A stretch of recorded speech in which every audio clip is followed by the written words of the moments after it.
আসসালামু আলাইকুম রহমতুল্লাহি ওবরাকাতুহ।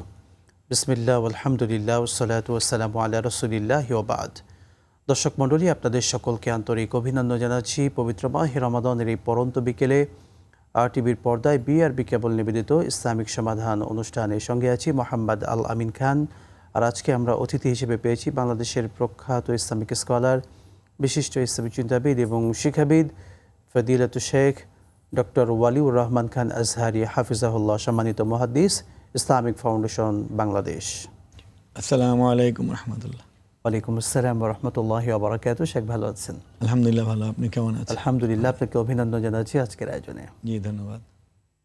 দর্শক শ্রোতা, এই সুন্দর অনুষ্ঠানে আপনারা আপনাদের জীবনের যে কোনো বিষয়ের ইসলামিক সমাধান পেতে পারেন। মাসালার সমাধান পেতে স্ক্রিনে দেখানো নাম্বারে ফোন করুন। আজকে আমরা আলোচনা করতে চাই মাসাইলে যাকাত নিয়ে। দর্শক মণ্ডলী, যাকাত কেন্দ্রিক আমাদের অনেক মাসালা জানার থাকে, আমরা জানতে চাই। রমাদান মাস আসলে যেহেতু আমরা যাকাত দিই, যাকাত রিলেটিভ যে কোনো বিষয়ে আপনারা জানতে পারেন, কিংবা ইসলামের যে কোনো বিষয়ের সঠিক সমাধান পেতে পারেন। সুন্দর অনুষ্ঠান, আপনাদের প্রিয় অনুষ্ঠান ইসলামিক সমাধানে। শেখ, প্রথমে চলে যাচ্ছি যাকাত কেন্দ্রিক বিষয়ে। আমরা প্রথমে জানতে চাই, একজন মুসলিমের উপর কত টাকা থাকলে বা কী পরিমাণ সম্পদ থাকলে যাকাত ফরজ হয়? জি ধন্যবাদ। আউযু বিল্লাহি মিনাশ শাইতানির রাজিম। বিসমিল্লাহির রহমানির রহিম। ওয়া আকিমুস সালাতা ওয়া আতুজ যাকাতা ওয়ারকাউ মা'আর রাকিঈন। ওয়া ক্বালা তাবারাকা ওয়া তাআলা খুয মিন আমওয়ালিহিম সাদাকাতান তুতাহিরুহুম ওয়া তুযাক্কিহিম বিহা ওয়া সাল্লি আলাইহিম ইন্না সালাতাকা সাকানুল লাহুম আল্লাহু সামিউন আলিম। আল্লাহ তাআলা সূরা আল বাকারার 43 নম্বর আয়াতে আমাদেরকে আদেশ করেছেন যে সালাত কায়েম করো, যাকাত প্রদান করো এবং রুকুকারীদের সঙ্গে সালাত আদায় করো। আর সূরা তাওবার এই আয়াতটিতে বলেছেন যে রাসূলকে নির্দেশ দিয়েছেন যে আপনি সাদাকা বা যাকাত উসুল করুন এবং তাদেরকে দোয়া করুন। আপনার দোয়া তাদের জন্য রহমত এবং শান্তির কারণ হবে। তো যাকাত এটি ইসলামের একটি পরিভাষা, একটি ইবাদত, একটি রকুন, ইসলামের 5টি স্তম্ভের অন্যতম। সালাতের পরে যাকাতের স্থান। তো যাকাত ধনীদের উপর আসে। এখন ধনী কারা? আপনার প্রশ্ন ছিল যে নেসাবটি কি? ধনী হলো যে প্রাপ্তবয়স্ক মুসলিম নর নারী। প্রথম হিসাব হলো যে প্রাপ্তবয়স্ক, অর্থাৎ 12-13 বছরের মেয়ে আর 13-14 বছরের ছেলে যে প্রাপ্তবয়স্ক হয়েছে, শারীরিক লক্ষণ প্রকাশ পেয়েছে, তার উপর নামাজ যেমন ফরজ সেরকম যাকাত ফরজ হবে। তো হবে কি? যদি সে আর্থিকভাবে শরীয়তের দৃষ্টিতে সচ্ছল হয়। সেই মানদণ্ডটা হলো দুটি জিনিস দিয়ে শরীয়ত ঠিক করেছে, যা হাদিসে আছে। কোরআনে শুধু নীতি এবং নির্দেশনা আছে, কিন্তু পরিমাণটা হাদিসে আছে 20 মিসকাল। তো 20 মিসকাল এর আমাদের প্রাচীন হিসাবে 7.5 ভরি স্বর্ণ আর 52.5 ভরি রূপা। আর আধুনিক হিসাবে যেহেতু এখন আমরা দেশে বিদেশে ক্রয়ের ক্ষেত্রে গ্রাম হিসাব করি, সেই হিসাবে মানে 86 গ্রাম স্বর্ণ আর অথবা 600 গ্রাম আপনার রূপা। এখন 86 গ্রাম স্বর্ণের দ্বারা যে পরিমাণ অলংকার হোক অথবা ঘরে রাখা স্বর্ণ হোক, এই 86 গ্রাম স্বর্ণ কোনো একজন প্রাপ্তবয়স্ক নারী বা পুরুষের নিজের মালিকানায় থাকা, অথবা 600 গ্রাম রূপা থাকা, অথবা ক্যাশ টাকা থাকা যার মূল্য 86 গ্রাম স্বর্ণের সমান, অথবা ব্যবসার উদ্দেশ্যে দোকানে রাখা মালামাল, সেটি খাদ্য পণ্য, মুদি দোকান বা অন্য পণ্য, গাড়ি বাড়ি, আপনার ফার্নিচার, ওষুধ, যে কোনো পণ্য আকারে দোকানে আছে, গোডাউনে আছে, সেটারও মূল্যমান মানদণ্ড হলো 86 গ্রাম স্বর্ণ। তো 86 গ্রাম স্বর্ণের যে বাজার মূল্য, এটা আবার ক্রয়ের মূল্য না। কারণ কেউ স্বর্ণ কিনেছেন 20 বছর আগে, তখন ছিল 6,000 টাকা ভরি, কথার কথা, বা 20,000 টাকা ভরি, এখন হচ্ছে 2 লক্ষ টাকা ভরি। এই জন্য বাজার মূল্য, অর্থাৎ যে দিনটিতে যাকাত আদায় করব আমি, সেই দিন যে বাজার রেট, সেটা দেখে আমি বিক্রি করতে গেলে যে দামটা পাবো, দোকানে যে দাম মানে 2 লক্ষ টাকা কথার কথা, কিন্তু বিক্রি করতে গেলে পাওয়া যাবে 1,50,000 বা 1,60,000, ওইটা কি মূল্য ধরে ওই যাকাত দিতে হবে।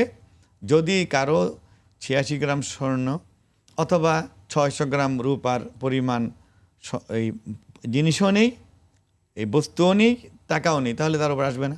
সে একটি সম্পূরক প্রশ্ন যে বর্তমান আমাদের এখনকার হিসেবে কত টাকা আনুমানিক থাকলে তার উপর জাকাত ফরজ হবে? টাকার ক্ষেত্রে যদি বলি, স্বাভাবিক টাকা, তা স্বর্ণ এখন নেই, রৌপ্য নেই, না, শুধু এটা তো টাকা আছে। দোকান থেকে জানতে হবে যে এখন জি। রূপার ভরি কত। রূপার ভরি যদি আপনি 5,000 টাকা ধরেন, তাহলে আপনি 52.5 ভরি রূপার মূল্য বের করতে হবে। হ্যাঁ, আর যদি স্বর্ণ কেউ ধরে যে না, আমি রূপার এটা দিব না, আমি নিজেই দরিদ্র মানুষ, আমি স্বর্ণের নেশাব ধরে দিব, তাহলে কথার কথা 2 লক্ষ টাকা ভরি স্বর্ণ, তাহলে 14 লক্ষ, আর আপনার 3.5 লক্ষ, আপনার হলো 17.5 লক্ষ টাকার যার কাছে ক্যাশ আছে বা স্বর্ণ আছে অথবা ব্যবসার পণ্য আছে, সে ব্যক্তি জাকাত দিবেন। আচ্ছা, জাকাতটা কীভাবে দিবে? যেদিন এই পরিমাণ সম্পদের মালিক সে হয়েছে, বছরের যে দিনটিতে হয়েছে, এটা বের করতে হবে ব্যাংক স্টেটমেন্ট দেখে অথবা হিসাব দেখে, ডায়েরি দেখে। সেই দিন থেকে এই পরিমাণ টাকা তার ছিল, মাঝখানে কমেছে বা বেড়েছে, এটা ধর্তব্য না। ওই আরবি মাস অনুযায়ী 1 বছর যেদিন পূর্ণ হবে সেদিন এটা পরিশোধযোগ্য হবে। জি। সেদিন পরিশোধ করা শেখ, ফরজ আমরা হবে। ফোন নিচ্ছি, দর্শক আছেন। আসসালামু আলাইকুম রহমতুল্লাহ, কে আছেন দর্শক? নাম বলে আপনার মাসালাটি জিজ্ঞাসা করুন। হ্যাঁ, ওয়ালাইকুম আসসালাম। আমি বলুন, শুনছি আমরা। আমি আমার বাবা হজ করতে গেছিলেন, ওখানে আর কি যে ইহরামের কাপড়, ও দেশে আসার পরে ওই কাপড় ধুয়ে ইস্ত্রি করার সময় আর কি ওই পানি ছিটা দেওয়া লাগতেছিল। তো ওই পানিটা একজনের কাছে চাইছে, তো যে দেশে ঢাইলে দেশে আর কি, সে ছিল পিরিয়ড অবস্থায়। হ্যাঁ, পিরিয়ড অবস্থায় ছিল। তখন আর কি পরে তাৎক্ষণিক মনে ছিল না, পরে মনে পড়ছে, তখন ওই কাপড়টা কি ফিরে আবার ধোয়া লাগবে? বুঝতে গায়ে পেরেছি। মানে হালাম। জি শেখ, এহরামের কাপড় আমার বোন যেটি বোঝাতে চাচ্ছিলেন, যিনি ধুয়েছেন দেশে আসার পরে, ধোয়ার সময় তিনি হয়তো সেই সময় অসুস্থ অবস্থায় ছিলেন, মাসিক যে অসুস্থতা, এক্ষেত্রে সেই পবিত্র কাপড়টাকে, এহরামের কাপড়কে আবার ধোয়ার প্রয়োজন আছে কিনা? না, ওই মাসিক অবস্থায় থাকলে ধুইতে কোনো বাধা নেই তো। অন্যের কাপড় যদি উনি পবিত্রভাবে ধুয়ে দিতে পারেন, 3 বার পরিচ্ছন্ন হয়, পবিত্র হয়ে যাবে তো।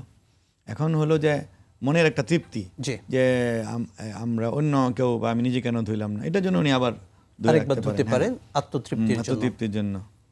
বারাকাল্লাহু ফিক। শেখ, আমরা আরেকটি যে বিষয় জানতে চাই, জাকাতের ক্ষেত্রে পিভি ফান্ড যেটা আছে, সেই ফান্ডের টাকার জাকাত আসলে হবে কিনা?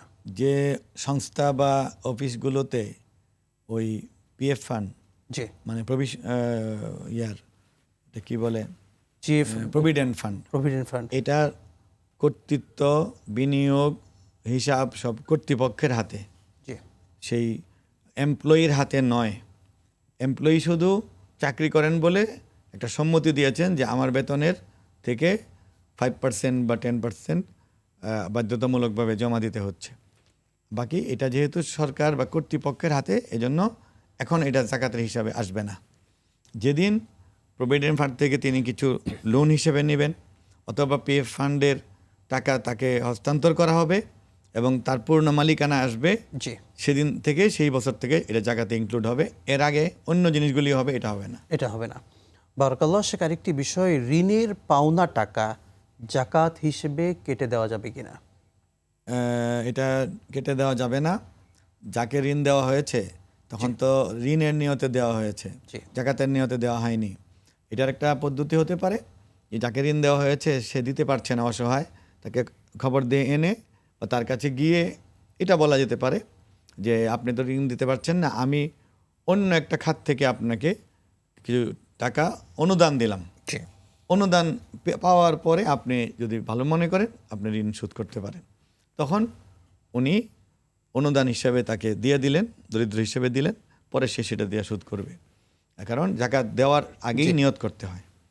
বারাকাল্লাহু ফিক। আমরা দর্শককে যুক্ত করছি। আসসালামু আলাইকুম রহমতুল্লাহ, কে আছেন বলুন দর্শক। আসসালামু আলাইকুম দর্শক, বলুন। জি, আসসালামু আলাইকুম। ওয়ালাইকুম আসসালাম, বলুন। জি, আমি জাজিরা শরীয়তপুর থেকে, আমার নাম ইয়ার জাহিদ মল্লিক। জি জি, হুজুরকে সালাম ও ধন্যবাদ জানাই। আমি জানতে চাইছিলাম যে শুবে সাদেক থেকে কোরআন এবং হাদিস মোতাবেক আপনার রোজার বা সিয়ামের সময়টা আমাদের নির্ধারিত করা হয়েছে। এখন আমাদেরকে যেই ক্যালেন্ডার মোতাবেক সূর্য উদয়ের যে 1 ঘন্টা 20 মিনিট বা 25 মিনিট আগে যে দেওয়া হয়েছে, এই টাইমটা মোতাবেক অনেক মসজিদের ইমামগণ বলে আর খাবেন না বা আর খাওয়া ঠিক হবে না। এই কথাগুলি কোরআন হাদিস মোতাবেক কতটুকু যথার্থ, এই বিষয়টা যদি দর্শক আপনাকে হুজুর একটু দয়া করে বলতে সুন্দর চাই, করে বলতেন। আমাদের রোজার সাহরি এবং ইফতারির যে টাইম বাংলাদেশ ইসলামিক ফাউন্ডেশন থেকে নির্ধারণ করা হয়, আমরা ইসলামিক ফাউন্ডেশনের সম্মানিত মুহাদ্দিস সাহেবকে পেয়েছি, তিনি আপনাদের প্রশ্নের জবাব দিচ্ছেন। শেখ, যদি এই বিষয়টি বলতেন আপনি। জি না, এটা তো কমিটি বসে আমরা সেখানে সদস্য হিসেবে আছি। এটি একটি জেলার পূর্ব প্রান্ত, মানে পূর্ব প্রান্তে দিন বা সূর্য আগে আসে, এই জন্য একটি জেলার পূর্ব প্রান্তের সময়টুকু ধরে সাহারি ধরা হয়েছে। যদি এই জেলার মাঝখানে হয় তাহলে আর উত্তম রূপে তার সময় হয়ে গিয়েছে, কারণ পূর্ব প্রান্তে যে হয়েছে মানে মাঝখানে হয়েছে, পশ্চিম প্রান্তে তো অবশ্যই হয়েছে। আর সেই জেলারই প্রত্যেক জেলার পশ্চিম প্রান্ত, যেখানে সূর্য সবার শেষে যায়, রাত শুরু হয়, সেই অংশটা ধরে ইফতার ধরা হয়েছে। কারণ ভাইয়ের প্রশ্নটি মনে হয় এই যে এখানে তো শুভে সাদিক আপনি নিজেই বললেন, আপনি সূর্য উদয় তো ধরবেন না, সূর্য উদয় ভিন্ন জিনিস। সূর্য উদয়ের আরও আগেই শুভে সাদিক হয়। হ্যাঁ, এই শুভে সাদিক হলো সেহরির শেষ সময়, আর শুভে সাদিক এর শেষ এবং ফজরের ওয়াক্ত শুরু হলে ফজর আজান হয়। এটা 3 মিনিট ব্যবধান থাকতে পারে, 5 মিনিট হতে পারে, কোনো মুয়াজ্জিন যদি 6-7 মিনিট পরে হতে কোনো সমস্যা নেই। তো ওই যে বলে দেওয়াটা, এই প্রশ্নের বাকি অংশ শুনবো বিরতির পরে ইনশাআল্লাহ। সতর্কতা। দর্শক মণ্ডলী, আর টিভির পর্দায় আপনারা উপভোগ করছিলেন বিআরবি কেবল নিবেদিত ইসলামিক সমাধান। সময় হলো ছোট্ট বিরতি, সঙ্গেই থাকুন, ফিরছি ইনশাআল্লাহ।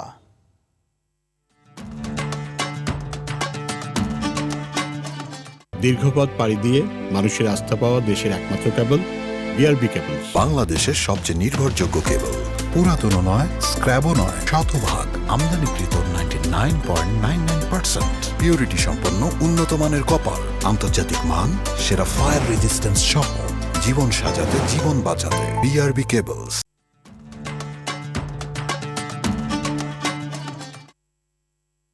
বিরতির পর আবারও স্বাগত জানাচ্ছি দর্শক মণ্ডলী আপনাদের সকলকে আর টিভির পর্দায় আপনাদের প্রিয় অনুষ্ঠান বিআরবি কেবল নিবেদিত ইসলামিক সমাধান। দর্শক, এই সুন্দর আয়োজনে আপনারাও আপনাদের জীবনের যে কোনো মাসালার ইসলামিক সমাধান পেতে স্ক্রিনে দেখানো নাম্বারে ফোন করুন। শেখ, বিরতির পূর্বে আপনি শুভে সাদিক এবং সূর্যাস্ত নিয়ে বলছিলেন, আসলে শুভে সাদিক এবং সূর্যাস্তের ভেতরে পার্থক্যটা কি? আমরা তো একই মনে করি অনেকে, এবং সূর্যাস্ত অর্থাৎ সূর্য উদয় পর্যন্ত অনেকে ওয়েট করে, একটু বলতেন শেখ। না, এটা হলো মানে ইমসাকুন নাফস আনিল আকলি ওয়া শুরবি মিন তুলুইল ফাজরি ইলা গুরুবি শামস। রোজার সংজ্ঞাটা হলো যে ফজর উদয় হওয়ার সূচনা থেকে সূর্য অস্ত যাওয়া পর্যন্ত পান করা, কোনো কিছু খাওয়া এবং যৌন আচরণ করা থেকে বিরত থাকার নাম রোজা বা সিয়াম। তাহলে শুভে সাদিককেই বলা হয়েছে যে সাহরির সময়টা শেষ। এই সময়টাকে শুভে সাদিক অর্থ কি? সত্য সকাল। এর আগের সময়টাকে বলে শুভে কাজিব, যখন একটা অন্ধকারাচ্ছন্ন থাকে, আর যখন একটু ফর্সার দিকে যায় তখন শুভে সাদিক। এই শুভে সাদিকটার ধরুন 3 মিনিট বা 4 মিনিটের মাথায় আজানের ওয়াক্ত হয়, মানে আজান দেওয়া যাবে। এই জন্য আজানটা 3 মিনিট বা 4 মিনিট পর দেওয়া হয়, আর এর আগে আজানের ওয়াক্ত হয় না, কিন্তু সাহরি ওয়াক্ত শেষ হয়ে যায়।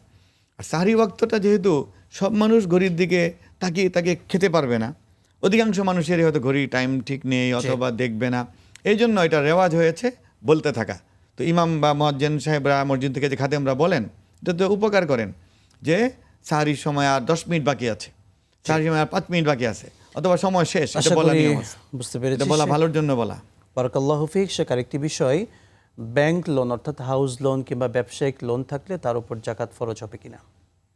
জাকাতের জন্য শর্ত হলো নিজের মালিকানায় নেশাব পরিমাণ ওই টাকাটা, যেটা আমি বললাম, যেমন রূপার হিসাব বের করেছি 2,62,000, যদি 500 টাকা ভরি হয়।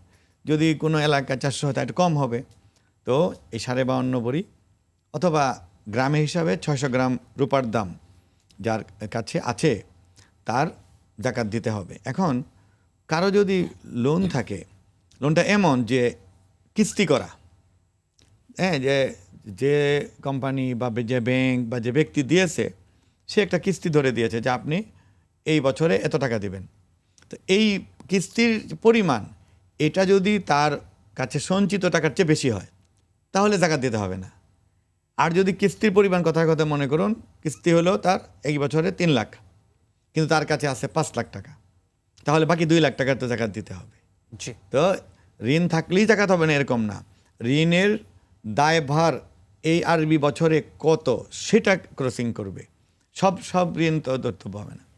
আরেকটা থাকে যে মনে করুন ব্যক্তির কাছে সবসময় সে তাগাদা দিচ্ছে, টাকা 15 টাকা দেন, 15 টাকা দেন, তাহলে এটা হলো তার ধরে নিতে হবে যে এই বছরই দেওয়ার বিষয়। জি, হ্যাঁ, কেউ আপনার কোম্পানির কাছ থেকে ফ্ল্যাট কিনেছেন, ফ্ল্যাটের টাকা তো কোনো কিস্তি দেয় নাই, বলছে যে আপনি যত দ্রুত শেষ করবেন অত আপনি ঋণমুক্ত হবেন, ফ্ল্যাটে উঠবেন।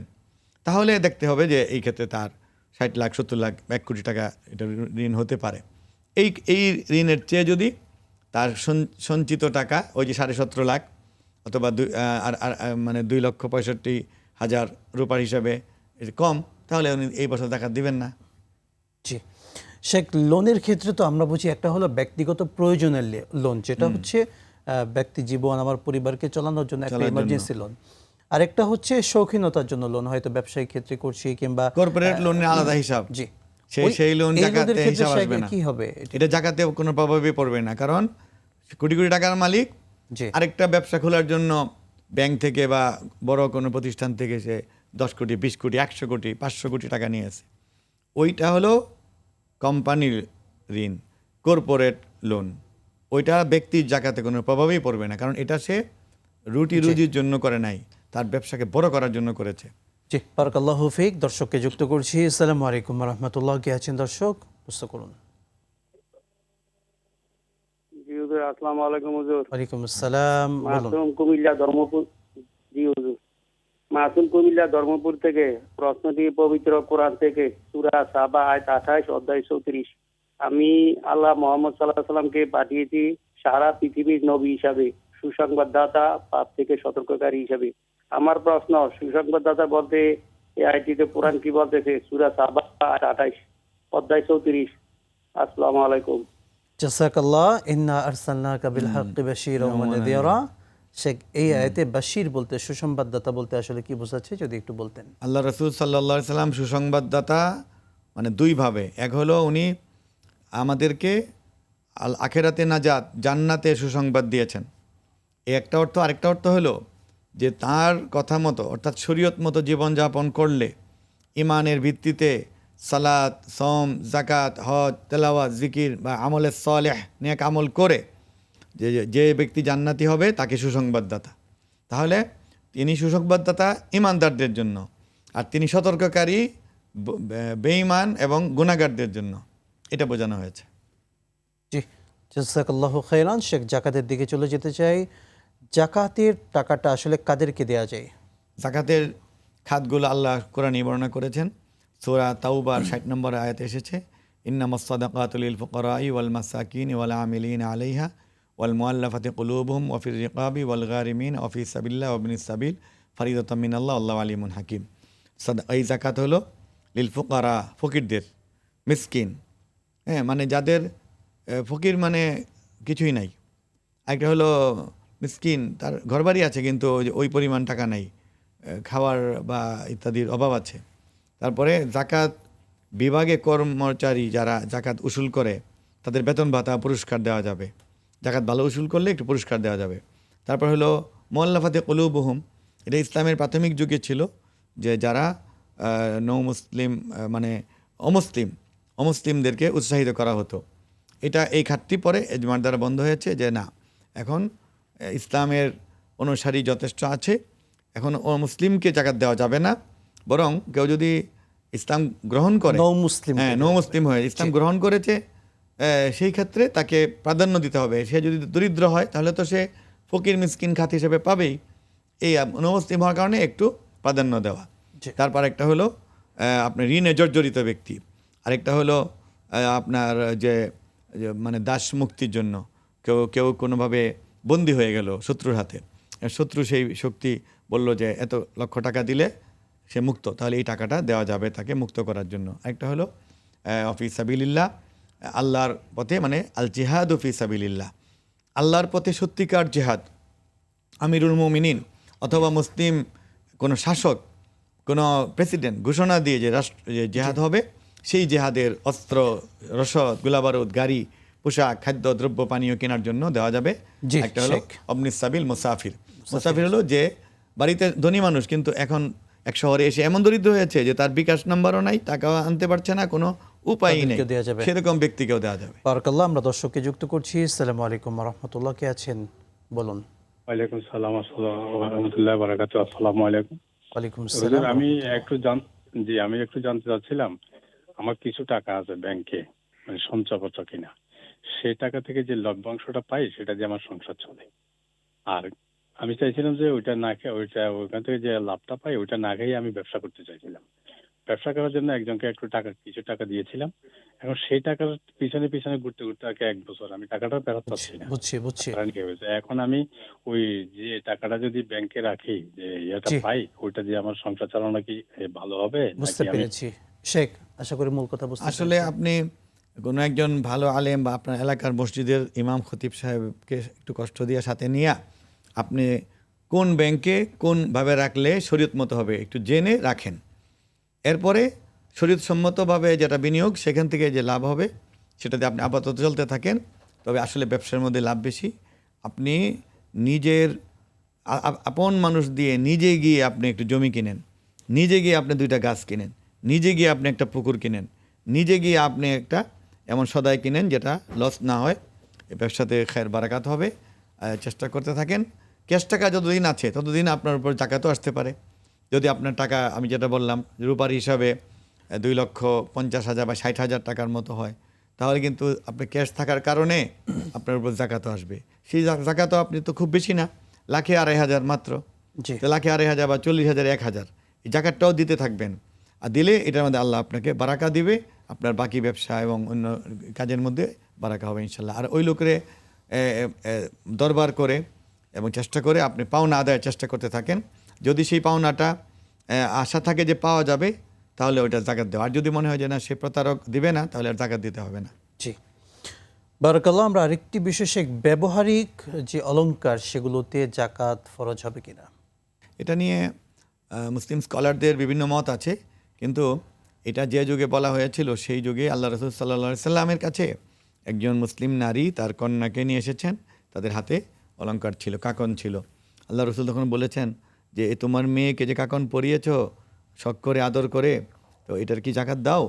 তখন নারী বলছেন যে না, দেই না। তো তখন তিনি বলছেন তুমি কি চাও যে এই স্বর্ণের কাকন দুটি আগুন হয়ে তোমার মেয়ের হাতে কিয়ামতের দিন পরানো হবে?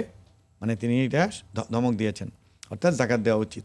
সেই থেকে বলা যায় যে ব্যবহারের স্বর্ণেরও জাকাত দিয়ে দিতে হবে, কারণ এটা মানে সম্পদ, মালিকানা। আর ব্যবহার তো দেখা যায় যে একজন মধ্যবিত্ত মানুষ 10 ভরি করে, একজন মানুষ ব্যবহার 50 ভরিও করে। এমন আছে রাজা বা আমিরদের স্ত্রী কন্যারা, যারা প্রিন্সেসরা, তারা 100 ভরি স্বর্ণ ব্যবহার করে, উল্টা পাল্টা ব্যবহার করে। তাহলে আপনি মওকুফ করার সুযোগ নেই। বারাকাল্লাহু ফিক শেখ, আপনাকে অসংখ্য ধন্যবাদ। ধন্যবাদ। প্রিয় দর্শক মণ্ডলী, আর টিভির পর্দায় আপনারা এতক্ষণ উপভোগ করছিলেন বিআরবি কেবল নিবেদিত ইসলামিক সমাধান। আগামীকাল আবারও দেখবেন একই সময়ে। আজকের মতো বিদায় নিচ্ছি। আসসালামু আলাইকুম ওয়া রাহমাতুল্লাহি ওয়া বারাকাতুহু।